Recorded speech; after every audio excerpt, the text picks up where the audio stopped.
And so I worked out that my ideal avatar is a male in his 50s who probably works in Milton Keynes, probably one of the head offices, a decent job, decent income. The kids are heading for being teenagers, so mum also has an income and is settled now in her life. She's got over the whole shock of having kids and all of that.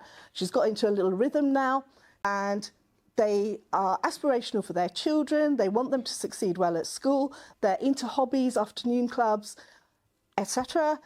Where does he hang out?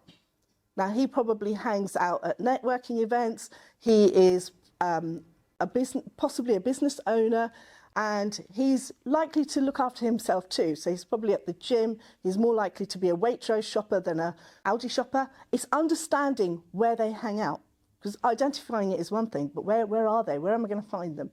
So once I'd identified, long before I knew I'd be doing this in this way, it made it so much easier to target who they are, because when it came to the conversations on the phone, you are extracting information, and I'll be showing you again later how we manage lead information, to see that, yes, this is worth pursuing, or is this a colder lead and probably not worth following through on. So we have lots of basic information that kicks off this early part. So for this exercise, I've just chosen an avatar, which is a guy called Richard. He's in his mid-50s, and he's got his own digital marketing business. He's out in the US, but he's struggling because although he's winning work, he doesn't actually know how to deliver it. So he's got some pain points going on in his business.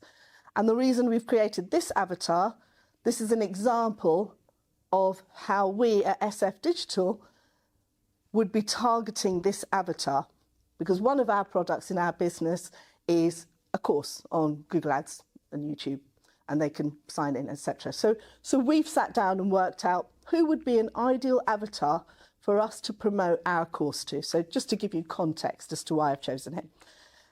And there's some basic information of the kind of things that he's interested in. Now we get to the slightly darker side. We need to know his frustrations and his fears.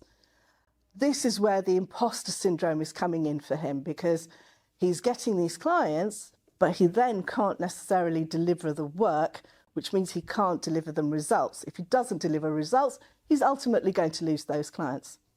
So what are his darker fears, and what's annoying him about this thing that he can't actually quite deliver?